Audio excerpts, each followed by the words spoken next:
Tonight, back to bargaining and back to class. As a gesture of good faith, our government is willing to rescind the legislation. They took on the Ford government, and the government blinked. Doug Ford's about-face on the education workers' job action, why it means Ontario kids will be back in class tomorrow. Plus, it was crystal clear to us they did not want to reach an agreement. Let's just keep going to get to hammer out a deal. no deal, and now no GO bus service across Ontario. We'll update you on the other significant labor action. And it's like only exciting because it doesn't happen every night. A rare chance to see a total eclipse of the moon, but it'll cost you some sleep. We've got the best time to catch the celestial wonder. Good evening, I'm Chris Glover. Students will be returning to the classroom tomorrow after an extra long weekend, but this was no vacation. The good news is the walkout by education workers and their union is over after the Ford government said it'll withdraw controversial legislation deeming the strike illegal. The bad news is the two sides still have to hammer out a deal. Lorenda Redekop has our top story tonight. On a second day with 55,000 CUPE education workers off the job, many schools closed, and reports a much larger Ontario general strike could be coming, the Premier came out ahead of a planned union news conference. As a gesture of good faith, our government is willing to rescind the legislation. With this catch. We're willing to rescind Section 33, but only if CUPE agrees to show a similar gesture of good faith by stopping their strike and letting our kids back into their classrooms. A few hours later, following multiple delays, dozens of triumphant union leaders finally took to the stage. They took on the Ford government, and the government blinked. We have received and can confirm that the Premier will introduce and support legislation that will repeal Bill 28 in its entirety. She says workers will be back at school tomorrow. The two sides will go back to bargaining. During the news conference, the education minister put out a statement and later a video saying the government always wanted to make sure kids were in class. End the threat of a strike. Let's focus on getting a deal we can all live with that preserves in-person learning. That's our commitment. So where could this have been headed? Was there going to be a general strike? What was the plan? When I retire, I'm going to write a book. You can buy it. A show of unity across organized labor against the use of the notwithstanding clause to force workers into a contract. Not today, not tomorrow, not ever. Among those here are private sector unions that supported the PCs in the election. It didn't take any arm twisting. All union leaders knew what he was doing was wrong, that Bill 28 was wrong, and it needed to go. All as an Ontario Labour Relations Board decision was still unknown on whether these workers were taking part in what the government called an illegal strike, given the legislation, or a political protest, as the union called it. Well, I think the chair of the Labour Board is going to be quite relieved because at this stage there's no need for a decision. Here's how some CUPE workers out demonstrating when they heard the news are feeling. Our president, when he announced the news, everybody was like happy and, yelling and shouting. I'm hoping by the end of this week, we're going to have the deal. They're going to reach the deal, and that's what we all hope for. Hope for the best. So, finger crossed. Let's see. The union says bargaining will be back on tomorrow morning. The Premier's office says it will bring forward legislation next Monday to repeal Bill 28. And that's the first day the legislature is back in session. Lorenda Redekop, CBC News, Toronto. Okay, so with both sides agreeing to get back to the negotiating table, what does this all mean for students? Dale Manukduk explores that. Okay, I think okay, now go. Eastland Park along the Danforth busier than usual this afternoon. Many parents just getting by with schools closed. It's been a little rough, we have to occupy the kids. There wasn't a ton of schoolwork left by the teachers in the school, so we had to be out here enjoying the weather. It's also tough on Cale Pittendre's two daughters, Eve and Rhea. Dad, he doesn't speak French and I'm in French immersion, so he can't really help me with any of my work. Solidarity! But tomorrow that changes, with CUPE's members agreeing to return to work. That means the Toronto Public and Catholic boards will reopen tomorrow for in-person learning. Same goes for York Region's boards, Peel's, and Durham's. I think the kids need to stay in school. It's really important. And that's where they learn and they play and they need to socialize with their friends. Allison Floriano runs the after-school program at a local martial arts studio, but is doing full-day programming today for 6 kids. But help is on the way for people like her.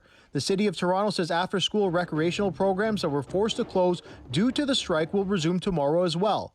Other programs at TDSB schools will be back effective Thursday. You have to give the guy credit. He made a mistake, he realized it, he changed it. Pittendray credits Doug Ford for reversing course on what appeared to be an unpopular move. According to Abacus data, a survey of 1,000 adults released on the weekend found 62% of Ontarians were blaming the government for the labor dispute. To go after some of the lowest paid education workers, I think really turned some people off. And the political pressure on the government, I think, grew so much that they had to react the way they did today and get both sides back to the table. Back to the table, but with the threat of a strike still looming. Dale Manukduk, CBC News, Toronto. To another strike now having a big impact on people. Go buses have ground to a halt after more than 2,000 Go Transit employees walked off the job this morning. Contract negotiations between their union and Metrolinx broke down, canceling all Go Bus service across the province. As Greg Ross reports, commuters were forced to scramble for other means of transportation. Dozens of members of the Amalgamated Transit Union picketed outside of Union Station this morning. The ATU represents 2,200 bus drivers, station attendants, and maintenance workers. The union says since negotiations began 7 months ago, there has been one key issue at stake. Our number one item since day one has been job protections. It's been about keeping the jobs that we do currently instead of having them contracted out to third parties. The union says talks broke down yesterday because Metrolinx failed to meet a deadline to provide a new offer that included revisions to key issues. We came back with our work done. Metrolinx sat at the table 13 hours before a deadline and proposed 4 more weeks of consultation with our members.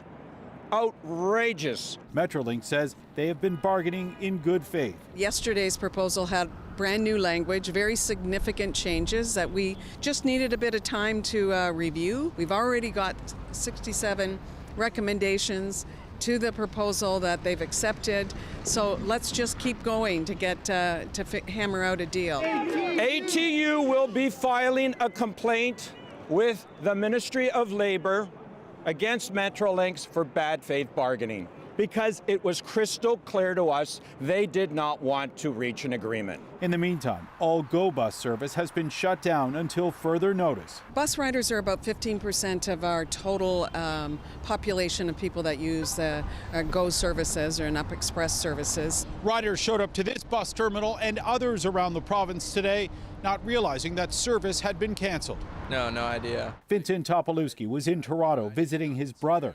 He was hoping to catch a Go Bus back to London, where he's a student at Western University. Well, yeah, that does kind of suck because tomorrow I actually have an exam and also on Wednesday, so might end up missing those now. GO Train service and the Up Express are both operating on a full schedule. Both sides say they are prepared to return to the bargaining table, but at this point, no talks have been scheduled.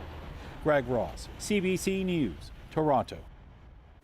A federal court judge has ruled Premier Doug Ford and former Solicitor General Sylvia Jones do not have to appear at the Emergencies Act inquiry. The ruling says Ford has valuable evidence to offer, and the summons ordering him to appear was valid, but the court says the Premier can assert parliamentary privilege and refuse to testify.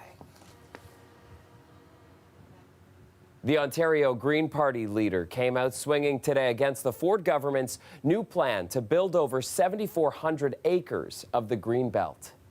The land that's in the Greenbelt is there to protect the farmland that feeds us, the wetlands and nature that protects us from extreme weather events like flooding, and also to protect just places that people love to spend time with their family. And so for the Premier now to say, hey, we're going to open it for development, turn the Greenbelt into Swiss cheese makes no sense financially, environmentally, or just in terms of maintaining our quality of life. All right, so here's the background. On Friday, the provincial housing minister announced the government intends to remove 7,400 acres in 15 different Greenbelt areas to build some 50,000 homes. To make up for its environmental impact, the government says it's planning to add back the 7,400 acres plus an additional 2,000 acres to the Greenbelt elsewhere. Still, many are criticizing Doug Ford for the decision. On the last campaign trail, Doug Ford pledged not to touch the Greenbelt. Today, Ford blamed the housing crisis for the government's about-face on this issue.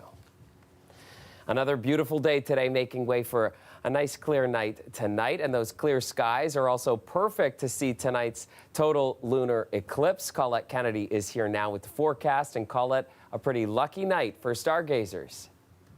Thanks, Chris. Yeah, it's always interesting when you can get the full moon and a lunar eclipse coming together at the same time. So we'll get into those forecast conditions for tonight, what you can expect, but I think many will be able to see this if you want to stay up into the wee morning hours. Daytime highs today, 13 degrees at Pearson. You know, we were at 13 at midnight last night, and then the temperature fell to 9 degrees, which is a seasonal daytime high, but that was this morning, and then climbed just before lunch up to 13 again, and then we just kind of stuck in that 10, 11 degree area in the afternoon. So that was the kind of gentle ups and downs that we had today. Very different tonight as much colder air is moving in with high pressure. You see I've got clear here. Many areas the skies will be clear tonight. You have a little extra cloud cover, and I'll tell you, kind of around the west end of Lake Ontario. So possibly through Mississauga, through those regions, just a few more clouds there getting in the way at times, but there'll be some clear sky in there too, so you should be able to get a good look. And I will just let you know we've got a couple of quiet days before things change later in the week. I'll tell you more about that coming up. The low tonight 3, tomorrow's high, Chris, up to 9 degrees. Not too bad. Thanks, Colette. And the City of Toronto is expanding its shelter system ahead of winter. Today, the City of Toronto is sharing its 2022-23 Winter Services Plan, a plan that's designed to ensure warm and welcoming places are available to those who are vulnerable and may be experiencing homelessness during the upcoming winter months. And spaces into the shelter system, half of those will be created by shrinking the distance between beds in its existing shelters. Despite continuing to add beds, the ever-increasing pressure on the shelter system, which is at capacity most nights, continues. And the reality is that simply adding additional beds to the system is a short-term emergency solution that is not sustainable. The city says it is spending more than $600 million to provide emergency shelter. The city will also add approximately 60 spaces at warming centers during periods of extreme cold. At the moment, 2 sites are confirmed, Metro Hall and the Scarborough Civic Center. Government sources say 92% of licensed childcare operators in Ontario have signed on to the national $10 a day childcare program. Parents are set to receive rebates of up to 25% retroactive to April and a further fee reduction of 50% by the end of the year. Fees are set to drop to an average of $10 a day by September 2025. Whether from daycare or school, a lot of young kids seem to be getting sick right now. We've been telling you about a surge in pediatric hospital patients. Plus, there's been a shortage of over-the-counter children's medications. Well, tonight, there's a new warning for you about a shortage of an important antibiotic. Trevor Dunn has more about the anxiety around amoxicillin. At this East York clinic, respiratory illness season has started early. We're experiencing never seen before volumes of need for medical attention. Tons and tons of children with coughs, colds, difficulty breathing. The healthcare system is seeing record numbers of children with colds, COVID, the flu, and other respiratory viruses. In some cases, those illnesses can lead to bacterial infections, and amoxicillin is often the best way to treat those. It's an inexpensive antibiotic and well tolerated by kids, but supplies are limited right now. According to Health Canada, 4 companies are reporting shortages of various products containing amoxicillin: Sanus Health, Apotex, GlaxoSmithKline, and Teva. Health Canada will assess the impacts those shortages are having on national supply. Industry experts say the impact is already being felt. Pharmacies are starting to see challenges in reordering this product. We may be in situations where some pharmacies still have an on-hand quantity that can be used, but it's becoming more difficult to reorder. For some, the surge in demand of the drug may not be necessary. There's concern that amoxicillin is being overprescribed. A lot of physicians are prescribing amoxicillin even though these are just viral infections, and that's a bit of an overuse phenomenon, and I think as physicians we could be better at holding back on antibiotic prescriptions for viral infections. Other antibiotics can be used in place of amoxicillin, but experts worry supplies of alternatives could be strained too the longer this shortage goes on. Trevor Dunn, CBC News, Toronto.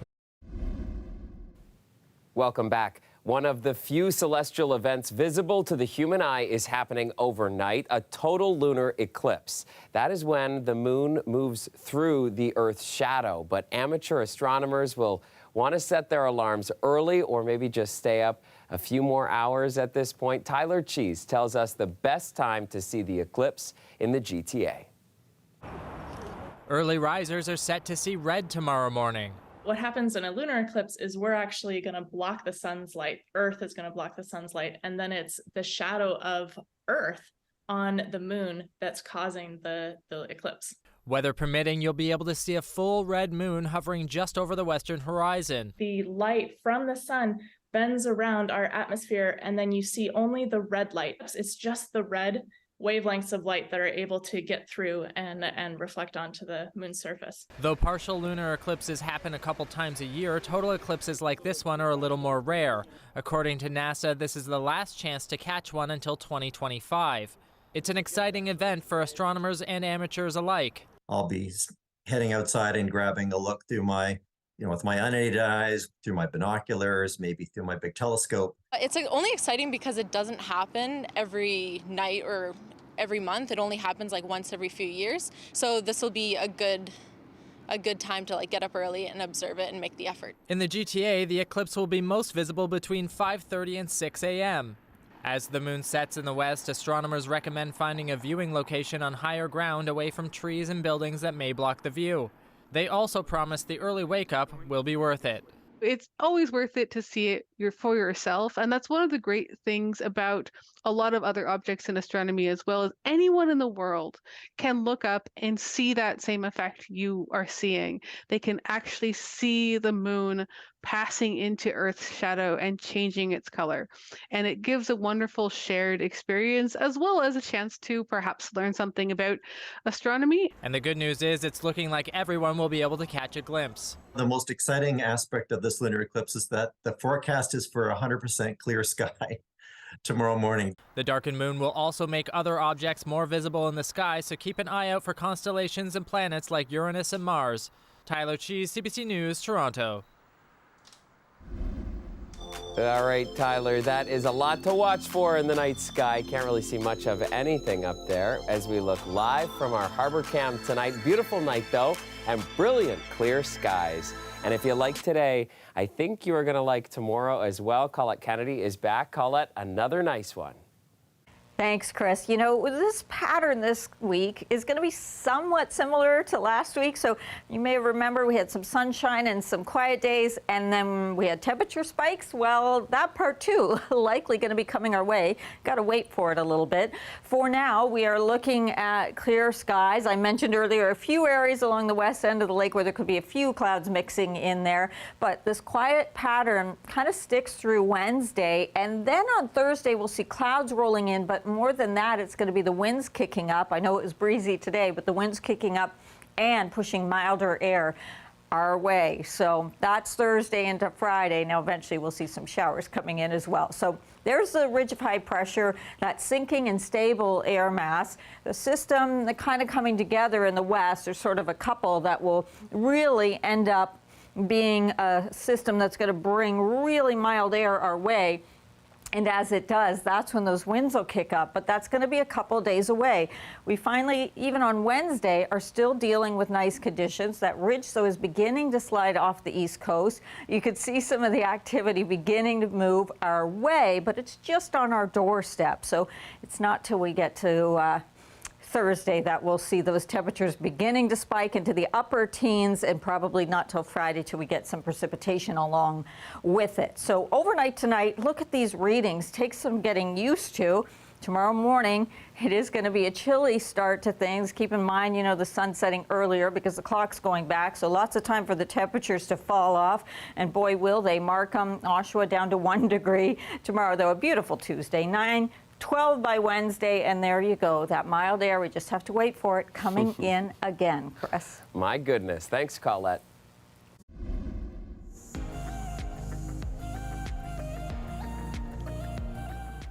Finally, tonight, Canada's biggest literary prize was handed out at a ceremony right here in Toronto, and Calgary's Suzette Meyer taking home the $100,000 Scotiabank Giller Prize for her novel, The Sleeping Car Porter. And a final shout out to my LGBTQIA2S+ sisters, brothers, and siblings, many of whom, like my main character Baxter, are still too scared to come out or cannot come out because to do so would be too dangerous. I see you, I love you, and this book is for you. Oh, beautiful. Not a dry eye in the room, clearly. The novel is Meyer's sixth, and it tells the story, as she was just saying, of Baxter, a black man in 1929 coming to terms with his sexuality. All 5 of the Giller Prize finalists are BIPOC Canadians, a first for the illustrious award. And thank you so much for joining us on the show tonight. I'll see you back here tomorrow night at 11. Have a great night.